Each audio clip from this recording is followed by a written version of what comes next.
সুদের কারণে আল্লাহ সুবহানাহু ওয়া তাআলা আপনার আমল নামায় নেকি লিখবেন, তাই তো?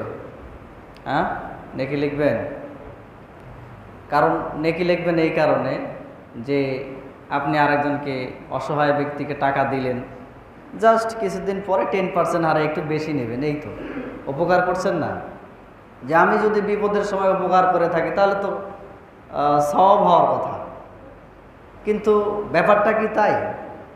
আল্লাহ সুবহানাহু ওয়া তাআলা কিন্তু এমনটা বলেন নাই। নবী মুহাম্মদ রাসূলুল্লাহ সাল্লাল্লাহু আলাইহি ওয়াসাল্লাম এমনটা ঘোষণা করেন নাই। তিনি বললেন কি? বললেন যে সুদের 70-এর অধিক, 70-এর অধিক পাপ রয়েছে। কার? সুদের। এর মধ্যে সর্বনিম্ন সাধারণ পাপ যেটা, সেটা হচ্ছে নিজের মাকে বিবাহ করা। নাউযুবিল্লাহ। হে প্রিয় ভাই, আমরা জেনে না জেনে, বুঝে না বুঝে অনেকেই সুদের সাথে আজকে জড়িত। যদি না বুঝে না জেনে করে থাকি, সেটার দায়ভার আল্লাহ সুবহানাহু ওয়া তাআলা দেখবেন। এটা আল্লাহ সুবহানাহু ওয়া তাআলা ক্ষমা সুন্দর দৃষ্টিতে দেখবেন।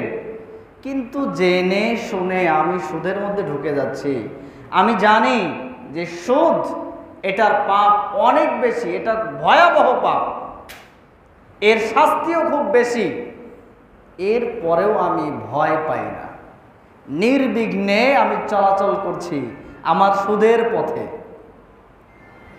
তাহলে আল্লাহ সুবহানাহু ওয়া তাআলা কি তাকে ছেড়ে দিবেন? কখনো না। হে প্রিয় ভাই, আমাদের ভুল ধারণা আছে। আমাদের ভুল ধারণা হচ্ছে যে সুদ যদি কেউ খায়, সুদে যদি টাকা বসায়, তাহলে তার টাকার পাহাড় হয়ে যাবে, তার অনেক টাকা হবে, তাই না? কিন্তু আল্লাহ সুবহানাহু ওয়া তাআলা বলছেন সূরাতুল বাকারা, পবিত্র কোরআনের 2 নম্বর সূরা 276 নম্বর আয়াত, সেখানে বলছেন ইয়ামহাকুল্লাহুর রিবা ওয়া ইউরবিস সাদাকাত। আল্লাহ সুবহানাহু ওয়া তাআলা সুদকে সংকুচিত করেছেন। যদিও আমি দেখতে পাচ্ছি সুদের টাকা শতকরা 10 টাকা, আজকে আমি 100 টাকা দিলাম, 1 মাস পরে সেটা 110 টাকা হবে। যদি 1000 টাকা দিই, আগামী মাসে হবে কত? 1100 টাকা। এভাবে বাড়তেই থাকবে, 10% হারে বাড়তেই থাকবে। তো বেশি দেখতে পাচ্ছি, আমার দৃষ্টিতে আমি এটাকে বেশি দেখছি, অনেক বেশি দেখছি। কিন্তু আল্লাহ বললেন কি? ইয়ামহাকুল্লাহু রিবা। আল্লাহ এই সুদকে সংকুচিত করেছেন। কিভাবে? মানে আজকে আপনি সুদ খাচ্ছেন, টাকা বেশি হচ্ছে, কিন্তু দেখা যাবে আপনি একদিন ফকির হয়ে যাবেন, আপনার টাকা পয়সা থাকবে না, অর্থ সম্পদ থাকবে না। আপনার যদি না হয়, আপনার সন্তানের থাকবে না, আপনার সন্তান ফকির হবে। আপনার সন্তানের বেলা না হয়, তারপরে যে সন্তান, জেনারেশন, আপনার নাতিপুতি যারা আছে, তারা ফকির হবেই হবে। এটা একটা মাধ্যম। আরেকটি মাধ্যম হচ্ছে আল্লাহ সুবহানাহু ওয়া তাআলা আপনার এমন একটা রোগ সৃষ্টি করে দিলেন, যে রোগের চিকিৎসা করতে আপনার ওই সুদের পাহাড়ের টাকা দিয়েও চিকিৎসা হচ্ছে না, বরং আপনাকে আরো ধার নিতে হচ্ছে, অন্য কোথাও আপনাকে এখন সুদে নিতে হচ্ছে। মানে এখন আপনি ফকির হয়ে যাবেন। বোঝা যাচ্ছে? কথা বোঝা যায় যে আল্লাহ সুবহানাহু ওয়া তাআলা বললেন সুদ মানুষের সম্পদকে সংকুচিত করে, আর যেটা বৃদ্ধি করে সেটা হচ্ছে ওয়ায়ুরবিস সাদাকাত। সাদাকাতকে আল্লাহ সুবহানাহু ওয়া তাআলা লালন পালন করে, বৃদ্ধি করে, অনেক বড় করে দেয়। যেমন আল্লাহ সুবহানাহু ওয়া তাআলার কাছে কেউ যদি খেজুরের একটি টুকরা হালাল পয়সা থেকে, হালাল ইনকাম থেকে দান করে, আল্লাহ সুবহানাহু ওয়া তাআলা সেটাকে ডান হাতে কবুল করেন, ডান হাতে কবুল করেন। আর এটাকে আল্লাহ সুবহানাহু ওয়া তাআলা লালন পালন করতে থাকেন, লালন পালন করতে করতে উহুদ পাহাড়ের সমতুল্য করে দেন। সুবহানাল্লাহ। কিন্তু সুদকে আল্লাহ কি লালন পালন করবে, বড় করবে না, বরং সুদকে আল্লাহ আরো সংকুচিত করে যাবে। ইয়ামহাকুল্লাহুর রিবা ওয়া ইউরবিস সাদাকাত। আল্লাহু লা ইউহিব্বু কুল্লা মুখতালিন কাফফারিন আথিম। আর আল্লাহ সুবহানাহু ওয়া তাআলা যত কাফের রয়েছে, যত পাপী রয়েছে, এদেরকে আল্লাহ সুবহানাহু ওয়া তাআলা ভালোবাসেন না। এখন কথা হচ্ছে যে আমরা তো অনেকেই সুদের সাথে জড়িয়ে গেছি, আজকে বুঝতে পারলাম, আমার মনে আজকে ধরেছে। আলোচনা তো অনেক আগে আমরা অনেকের কাছে শুনেছি, কিন্তু আজকে আমার মনে হচ্ছে না, আমি আজকে বুঝতে পারছি এখন থেকে আমার এটা থেকে বিরত থাকা উচিত। আমি এখান থেকে বের হয়ে আসবো কিভাবে? বের হওয়ার পথ আল্লাহ সুবহানাহু ওয়া তাআলা পবিত্র কোরআনে সূরা বাকারার 278 নম্বর আয়াতে বলে দিলেন। কি বললেন? আল্লাহ সুবহানাহু ওয়া তাআলা বললেন, ইয়া আইয়ুহাল্লাযীনা আমানুত্তাকুল্লাহ, ঈমানদারগণ আল্লাহকে ভয় করো, আল্লাহকে ভয় করো। ইত্তাকুল্লাহ ওয়াযারু মা বাকিয়া মিনার রিবা, এবং সুদের যা বকেয়া রয়েছে এগুলোকে বর্জন করো, এগুলোকে ত্যাগ করো, এগুলোকে বাদ দিয়ে দাও। আপনার সুদের টাকার হিসাব আছে, আপনার খাতায় নোট করা আছে, ল্যাপটপে এন্ট্রি করা আছে, আপনি কাকে কত টাকা দিয়েছেন আর মাস শেষে বছর শেষে কত টাকা পেয়েছেন, মানে আপনার মূলধনের থেকে অতিরিক্ত কত পেয়েছেন, সেটা কি সুদ। এই অতিরিক্ত টাকাটাকে বর্জন করতে বললেন আল্লাহ সুবহানাহু ওয়া তাআলা। আপনি এখন হিসাব করেন, কার কাছে কত নিয়েছেন, তাকে ফেরত দিয়ে দেন, তাকে ফেরত দিয়ে দেন। যদি ওইভাবে ফেরত দেওয়া সম্ভব না হয় তাহলে আপনি সেটাকে দান করে দেন, কিন্তু কোনো রকম সওয়াবের নিয়াত থাকবে না। টাকা তো আর আপনার না, টাকা কি আপনার? আপনি সওয়াবের আশা করতে পারবেন? কখনো না। তাহলে সুদের যাহা বকেয়া রয়েছে, যত সুদ খেয়েছি, যত সুদ নিয়েছি, যত সুদের মধ্যে আমি আছি, এই সুদের যে অবশিষ্টাংশ আছে এগুলো আমাকে বর্জন করতে হবে। যা খেয়েছি সব এখন বর্জন করতে হবে। ওয়াযারু মা বাকিয়া মিনার রিবা, যত রিবা আছে, যত সুদ আছে, সবগুলো সুদকে বর্জন করতে হবে। ইন কুনতুম মুমিনিন, যদি তোমরা মুমিন হয়ে থাকো। আমরা যদি ইমানদার দাবি করি, আমরা যদি নিজেকে মুমিন দাবি করি যে না আমি মুমিন, আমি ইমানদার, আমি আল্লাহর উপর বিশ্বাস করি, আমি নবীকে বিশ্বাস করি, নবীর হাদিস আল্লাহর কোরআনকে মানি, তাহলে এখন থেকে সুদের যা বকেয়া আছে সবগুলো সুদকে আপনাকে বয়কট করতে হবে, বর্জন করতে হবে। যা খেয়েছেন হিসাব করে সবগুলোকে বের করে দিতে হবে। সুবহানাল্লাহ, আজকের মানুষ সুদ এমনভাবে খাচ্ছে চক্রবৃদ্ধি হারে, মানে 1000 থেকে 100 টাকা বৃদ্ধি হলো, ওই 100 টাকা থেকে আরো 10 টাকা বাড়ে, 10% হারে এভাবে চলছে, এই সুদের প্রক্রিয়া চলছে। অথচ এটা খুবই ভয়াবহ পাপ। আল্লাহ সুবহানাহু ওয়া তাআলা বলছেন, ইয়া আইয়ুহাল্লাযীনা আমানু লা তাকুলুর রিবা আযআফান মুযাআফা, হে ঈমানদারগণ তোমরা চক্রবৃদ্ধি হারে সুদ খেও না। লা তাকুলুর রিবা আযআফান মুযাআফা, চক্রবৃদ্ধি হারে তোমরা সুদ খেও না। ওয়াত্তাকুল্লাহ, তোমরা আল্লাহকে ভয় করো। লাআল্লাকুম তুফলিহুন, সম্ভবত তোমরা সফলকাম হবে। হে প্রিয় ভাই, আমরা সুদের মধ্যে জড়িত আছি না নাই? অনেকেই জড়িত আছি, এনজিওর সাথে জড়িত আছে, আছি না? আছি না? অনেকে ব্যাংকে চাকরি করছি। ব্যাংকে চাকরি করে তারা বলে যে আমরা তো সকাল থেকে সন্ধ্যা পর্যন্ত, রাত পর্যন্ত ডিউটি করে মাথার ঘাম পায়ে ফেলে, আবার এনজিওর মাঠ কর্মী যারা আছে সেই ভাইয়েরা আবার একজনের বাসায় গিয়ে সেখানে আবার টাকা কালেকশন করে কত ঝামেলা তাদেরকে পোহাতে হয়। তাহলে এই পরিশ্রমের বিনিময়কে হালাল হতে পারে না? হ্যাঁ, হালাল হবে না। যত পরিশ্রমই করেন না কেন, মদের দোকানে আপনি ডিউটি করবেন আর বলবেন যে আমি পাহারা দিচ্ছি, আমি আমার ডিউটি করছি, আমার ডিউটির ফল নিচ্ছি, আমি তো মদের পয়সা নেই না, আমি তো মদের পয়সা নিচ্ছি না, আমি আমার পরিশ্রমের ফল নিচ্ছি। যে পতিতালয়গুলো আছে, এই পতিতালয়ের মহিলা যদি বলে আরে আমিও তো পরিশ্রম করি, পতিতালয়ের মহিলা পরিশ্রম করে না, কষ্ট হয় না তাদের, তাহলে কি সে বলবে যে আমার এই ইনকামটা হালাল? সে তো জেনাকারিনী, সে জেনাকারিনীর সম্পদ হালাল হতে পারে? হতে পারে না। তেমনিভাবে সুদ যেখানে আছে, সেই সুদের প্রক্রিয়ার সাথে যদি কেউ জড়িত থাকে, সে যতই পরিশ্রম করুক না কেন, তার অর্থ উপার্জন হারাম, হারাম, হারাম। ব্যাংকে চাকরি করলেও সেই টাকা হারাম হবে। যারা এনজিও থেকে টাকা নিয়েছেন, প্রত্যেক সপ্তাহে বা মাসে মাসে টাকা দেন, তাদেরকে সুদ দিতে হয়। তাহলে সে বলবে যে আমি নিরুপায় হয়ে নিয়েছি, অনেকের কাছে টাকা চেয়েছি কিন্তু কেউ ধার দেয় না, কর্জে হাসানা কেউ দিতে চায় না, কর্জে হাসানা দিবে না। যার টাকা আছে তার কাছে আপনি যাবেন, তাকে বলবেন যে ভাই আমার এত টাকা দরকার, আপনি আমাকে একটু দেন। সে বলবে যে আমার কাছে তো টাকা পয়সা নাই, আমি এখন দিতে পারবো না। তবে আপনি যদি তাকে একটু বুঝিয়ে বলতে পারেন ভাই টাকাটা ম্যানেজ করে দেন, আমি দরকার হলে এখানে কিছু সুদ দিব, তখন সে বলবে আর দাঁড়া দাঁড়া দেখি আমার কাছে তো নাই, দেখি আরেকজনের কাছে আছে, একটু ফোন করে দেখি।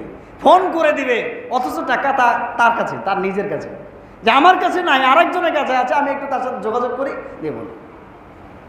তখন সে তাকে ফোন দেওয়ার ভান করবে বা কাউকে ফোন দিবে, দিয়ে বলবে হ্যাঁ চলো সমস্যা নাই, টাকা দেওয়া যাবে, টাকার ম্যানেজ হয়ে গেছে। আবার যখন টাকা নিতে যাবেন তখন বলবে আর ভাই তাড়াতাড়ি হিসাব করে নাও, ওদিকে মাগরিবের আজান হয়ে যাচ্ছে, আমাকে আবার জামাত ধরতে হবে। দেখছেন জামাতের পাগল, ইমানদার সুদখোর, ইমানদার সুদখোর ব্যক্তি এরকম, মানে জামাত ছুটবে না, অথচ সে জেনা করার মতো 36 বার জেনা করার মতো পাপে সে লিপ্ত হচ্ছে। সর্বনিম্ন পাপ হচ্ছে নিজের মায়ের সাথে জেনা করা, এই কাজে লিপ্ত হয়। সে নামাজে যাবে, জামাত ধরবে, সেই চিন্তা করছে। এরকম অনেক টেকনিক বাজ আছে না সমাজে, অনেক আছে যারা এভাবেই মানুষকে ডুপ্লিকেট করে, মানুষকে বলে না আমি তো সুদে দিই না, আরেকজন দেয়, আমি তার সাথে একটা যোগাযোগ করে দিচ্ছি। সুদ তো খাওয়া যায় না। দেখবেন তাদের অভাবের শেষ নাই, অভাব যেমন তেমন, শান্তি নাই। দেখা যায় যে মেয়ের সন্তান নাই, ছেলে বিয়ে দিছে, ছেলের সন্তান নাই। দেখা যাবে সংসারে অশান্তি ঝগড়াঝাটি সর্বদা লেগেই থাকে। এমন একটা রোগ হয়েছে, এর কোনো সমাধানই নাই। যত চিকিৎসা করে ওই চিকিৎসার কোনো উন্নতি হয় না। কেন হয় না জানেন?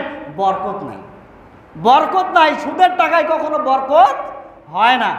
এজন্য ভাই সুদ থেকে সাবধান থাকতে হবে। সুদে কখনোই আমাদেরকে জড়িয়ে পড়া যাবে না। আল্লাহ আমাদেরকে হেফাজত করুন। যারা এনজিও থেকে টাকা নিয়েছেন, এনজিওর টাকা পেইড করে দিয়ে আল্লাহর কাছে ক্ষমা চাইবেন। ওখানে তো আপনি সুদ খান নাই, বরং সুদ দিচ্ছেন, তাহলে তো আপনার এখানে বর্জন করার কিছু নাই, তাই না? আছে নাই, কিন্তু আপনাকে এখানে বেরিয়ে আসতে হবে। এটাতে থাকা যাবে না। যত নিরুপায় হন না কেন, সাহায্য চান আল্লাহর কাছে, আল্লাহ আপনার ম্যানেজমেন্ট করে দেবে, আল্লাহ আপনার ব্যবস্থা করে দেবে। কর্জে হাসানার ব্যবস্থা করুন। আপনাদের এই বুড়িমারিতে, এই অঞ্চলে অর্থ সম্পদ মানুষের ভালোই আছে, যেটা আমি জেনেছি। আলহামদুলিল্লাহ আপনাদের অনেক অর্থ সম্পদ আছে। আপনারা সবাই মিলে একটা ফান্ড তৈরি করতে পারেন, কর্জে হাসানা ফান্ড। সেখান থেকে মানুষ কর্জে হাসানা নেবে এবং যথাসময়ে সে পরিশোধ করবে। এখান থেকে 1 টাকা অতিরিক্ত নেওয়া হবে না। যারা পরিশ্রম করবেন, আল্লাহর জন্য স্বেচ্ছায় পরিশ্রম করবেন, আল্লাহকে সন্তুষ্ট করার জন্য, সুদকে বিতাড়িত করার জন্য, পারবেন তো ইনশাআল্লাহ? পারবেন? এরকম দৃঢ় মনোবল তৈরি করতে হবে যে না আমরাই করব। আমরা 10,000 টাকা, 20,000 টাকা, কারো টাকা বেশি থাকে লাখ টাকা দিবেন, এখান থেকে মানুষ নেবে, এখানে আবার সঞ্চয়ও তারা করবে, সেখান থেকে আরেকজনকে দিবেন, আবার তার কাছ থেকে নেবেন, এভাবে দিবেন। কিন্তু কখনো মনে করবেন না যে আমি পরিশ্রম করতে চাই, আমার তো টাকা দেয় না। না, এটা আল্লাহর সন্তুষ্টির জন্য করবেন। সুদকে বিতাড়িত করার জন্য করা যাবে কিনা? যাবে? যাবে। আল্লাহ তৌফিক দান করুন, আল্লাহুম্মা আমিন। এরপরে আসুন, আল্লাহ সুবহানাহু ওয়া তাআলা বলছেন, ওই যে যারা আমরা বলবো যে ভাই নিরুপায় হয়ে সুদে টাকা নিয়েছি, এনজিওতে টাকা নিয়েছি, তাদের ব্যাপারে আল্লাহ রাসূল সাল্লাল্লাহু আলাইহি সাল্লাম বলছেন, বর্ণনা করলেন জাবির রাদিয়াল্লাহু তাআলা আনহু। তিনি বললেন, ক্বালা রাসূলুল্লাহ সাল্লাল্লাহু আলাইহি ওয়াসাল্লাম, আল্লাহ রাসূল সাল্লাল্লাহু আলাইহি ওয়াসাল্লাম বললেন, লা'না রাসূলুল্লাহ সাল্লাল্লাহু আলাইহি ওয়াসাল্লাম, রাসূল সাল্লাল্লাহু আলাইহি ওয়াসাল্লাম লানত করেছেন কাকে? আকিলার রিবা, যে ব্যক্তি সুদ খায়। যে ব্যক্তি সুদ খায়, এর ওপর লানত হওয়াটা স্বাভাবিক বলে আমরা মনে করি। ওর সুদ খাইলো কেন?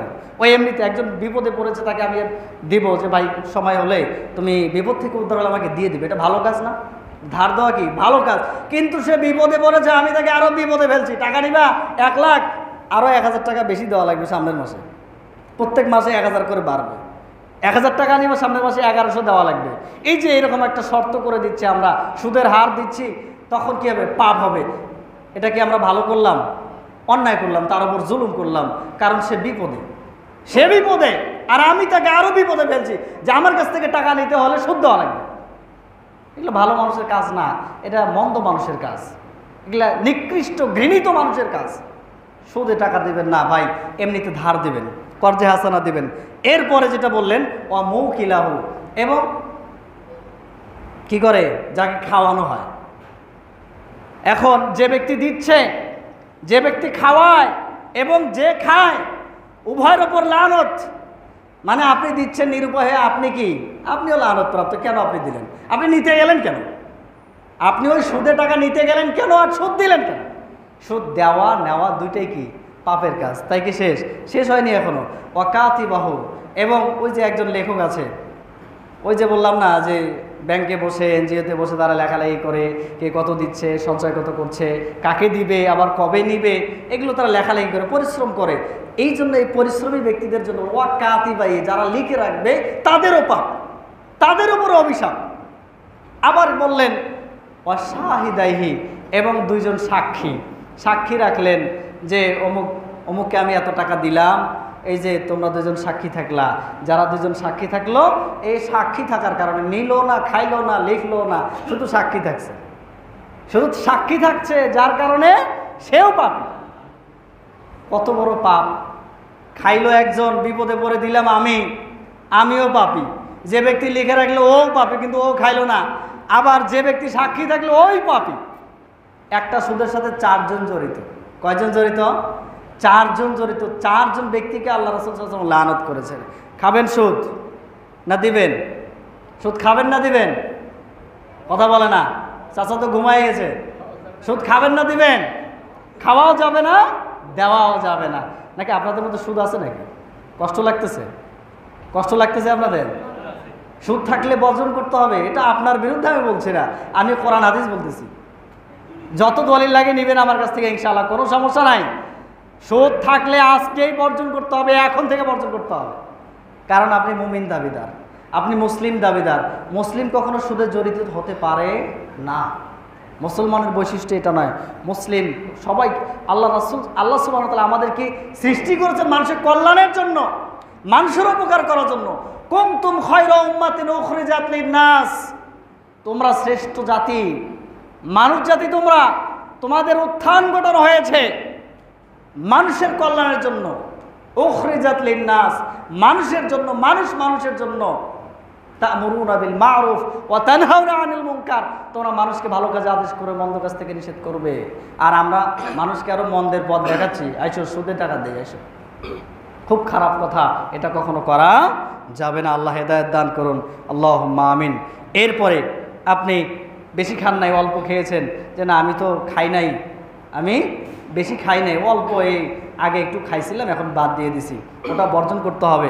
অথবা এখন খাই কিন্তু বেশি খাই না, মানুষ 10% নেয়, আমি 2% নেই। কত পার্সেন্ট?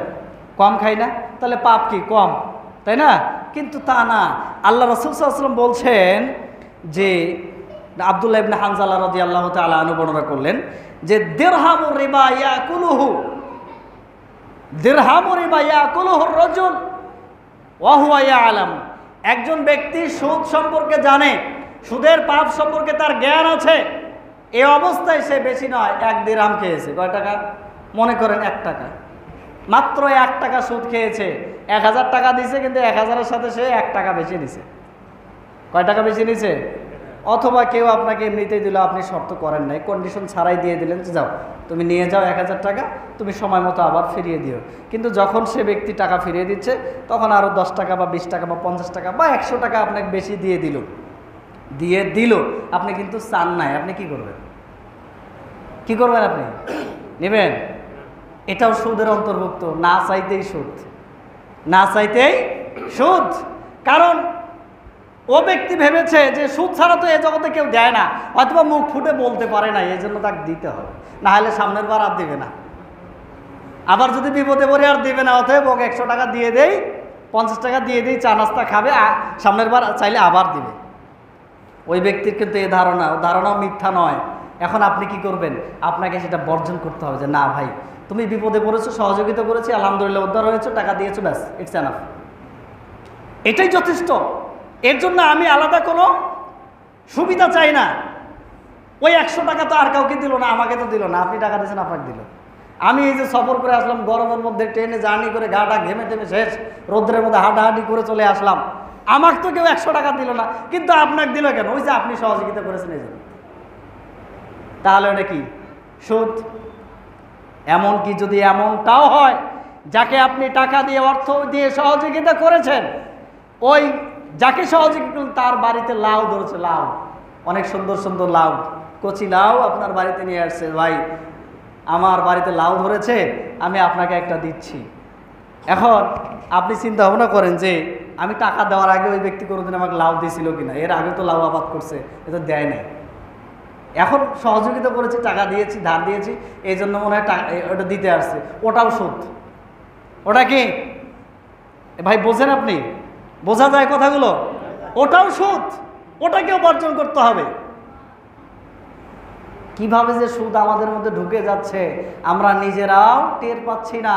খুবই সাবধান, সাবধানতার সহিত সকল কাজ করতে হবে, সাবধানতার সহিত।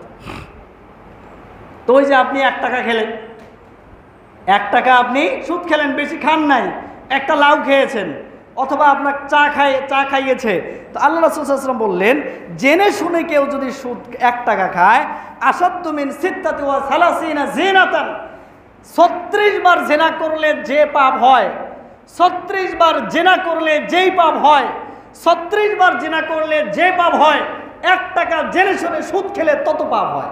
নাউযুবিল্লাহি মিন যালিক। 36 বার জেনা, একবার জেনা করলে, যদি অবিবাহিত জেনা করে তাহলে তো 100 বেত্রাঘাত করতে হবে এবং 1 বছরের জন্য বাড়ি ছাড়া করতে হবে। আর যদি বিবাহিত অবস্থায় জেনা করে তাহলে তাকে ইট পাটকেল মেরেই ফেলতে হবে।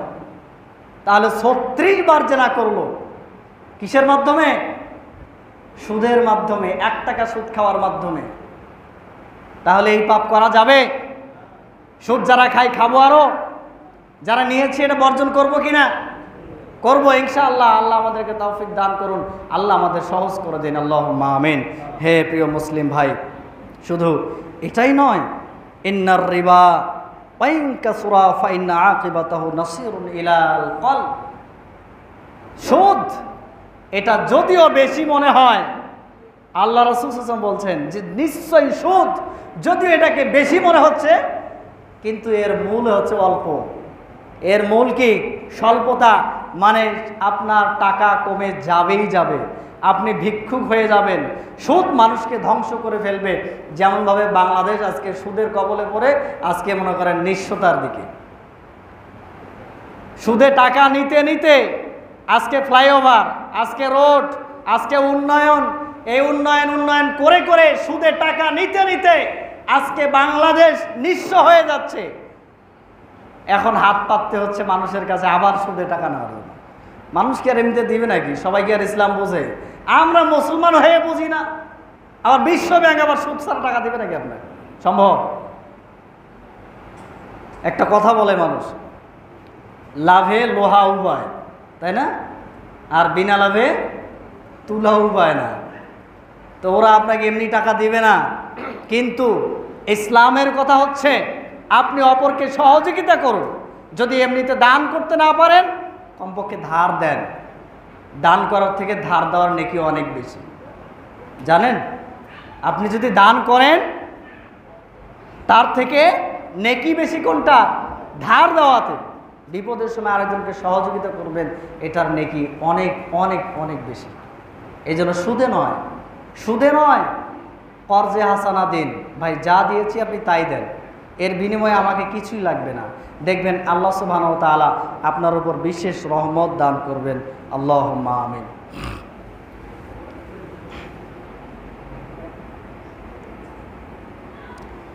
আলহামদুলিল্লাহ ওয়াহদা ওয়াসসালাতু ওয়াসসালামু আলা মান লা নাবিয়্যা বা'দা, আম্মা বা'দ।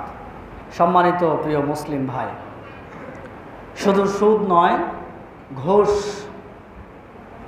খুব একটা সাধারণ জিনিস, কোনো কিছুর বিনিময়ে লাভ করা।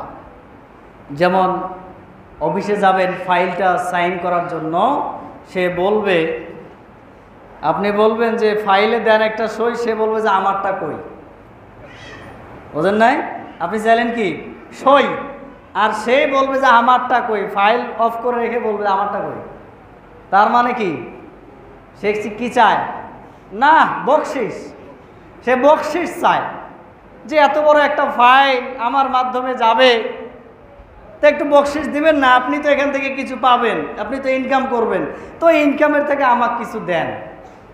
এটা হলো বকশিস, এটাকে ঘুষ বলে না। কিন্তু আল্লাহ রাসূল সাল্লাল্লাহু আলাইহি ওয়াসাল্লাম বললেন এটার নাম ঘুষ, এটার নাম ঘুষ। এই জন্য আল্লাহ রাসূল সাল্লাল্লাহু আলাইহি ওয়াসাল্লাম বললেন, ইবনে মাসউদ রাদিয়াল্লাহু তাআলা আনহু থেকে বর্ণিত, আবু হুরায়রা থেকে বর্ণিত যে আল্লাহ রাসূল সাল্লাল্লাহু আলাইহি ওয়াসাল্লাম লানত করেছেন, লানা রাসূলুল্লাহ সাল্লাল্লাহু আলাইহি ওয়াসাল্লাম আর রাশিয়া ওয়াল মুরতাশিয়া, যারা ঘুষ দেয় এবং যারা ঘুষ নেয়।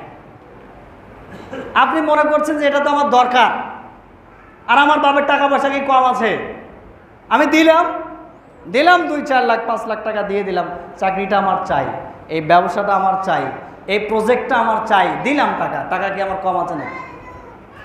আমি বলবো যে এই যে ঘুষের প্রচলনটা কিন্তু আমরা সাধারণ মানুষ করেছি। ঘুষের প্রচলনটা কে করেছে? সাধারণ মানুষ করেছে, আপনার মতো আমার মতো মানুষ করেছে, অফিসাররা করেনি। কিভাবে? চাকরি প্রার্থী আমরা 10 জন, ওরা নেবে মনে করেন 2 জন বা 1 জন। এখন বলছে যিনি মেধাবী, যিনি পাওয়ার যোগ্য তাকে নিবে, কিন্তু আর একজন বলতেছে যে আমাকে দেন, আমি এত দেব, আমাকে দেন, আমি আপনাকে বকশিস দেব, চা খাওয়ার টাকা দেবো। চা খাওয়ার টাকা জানেন? 30 লাখ 20 লাখ 15 লাখ এত চা খায়। এই জন্য তো ওদের ডায়াবেটিস হয়। ওদের ডায়াবেটিস এমনিতে হয় না ভাই, ওদের নাস্তা খাওয়ার টাকা দেওয়া লাগে 20-25 লাখ টাকা। আর এত যদি নাস্তা খায় ওর তো পেট নষ্ট হয়ে যাবে। তো ভালো কিছু খাওয়া দরকার, ওরা মিষ্টি খাওয়ার টাকা চায়, ওই মিষ্টি খাওয়া ডায়াবেটিস হয়, আর কিচ্ছু খাইতে পারে না। ভালো কিছু খাইতে গেলে চিন্তা ভাবনা করা লাগে, মিষ্টি খাইতে গেলে চিন্তা ভাবনা করা লাগে, খাবো কি খাবো না। গোস্ত মাছ তো খাইতেই পারে না, ঘাস পাতা খেয়ে বেঁচে থাকে, আর সকালবেলা দৌড়ায়, নামাজ কালাম তো পড়েই না। এই হচ্ছে তাদের অবস্থা। শান্তি নাই, টাকা আছে, ব্যাংক ব্যালেন্স আছে, শান্তি নাই। দেখা যায় যে স্ত্রী কথা শোনে না, স্ত্রী পরকীয়া করে, ছেলে মদ খেয়ে বেড়ায়, অন্য নারী নিয়ে ঘুরে বেড়ায়, মেয়েটাও অন্য ছেলের সাথে ঘুরে বেড়ায়, ডেটিং করে, তার জীবনটাকে বিলিয়ে দিচ্ছে মেয়েটা। কেউ কারো কথা শোনে না, পিতার কথা শোনে না, স্ত্রী স্বামীর কথা শোনে না, ছেলে বাবার কথা শোনে না, কেউ কারো কথা শোনে না। সংসারে শান্তি আছে? আছে। বাড়িতে গেলে স্ত্রীর সাথে ঝগড়া তো লাগবে, আরে বউ তো পরকীয়া করে আরেকজনের সাথে, তোকে ভালো লাগবে কেন? আর এটা হয়েছে তোর কারণে, তোর হারাম ভক্ষণের কারণে। এজন্য হারাম ভক্ষণ করা থেকে বেঁচে থাকুন, পরিবারের শান্তি বজায় থাকবে, আল্লাহ বারাকা দিবে ওই পরিবারের মধ্যে। অল্প অর্থ হতে পারে, কিন্তু এতে বরকত অনেক। বরকত চোখে দেখা যায় না, বরকত চোখে দেখা যায় না, কিন্তু বরকতবিহীন জিনিস চোখে দেখা যায়। খুবই সাবধান, বরকত লাভ করার চেষ্টা করুন, সুদ বা ঘুষ নয়। আল্লাহ রাসূল সাল্লাল্লাহু আলাইহি ওয়াসাল্লাম বলেন,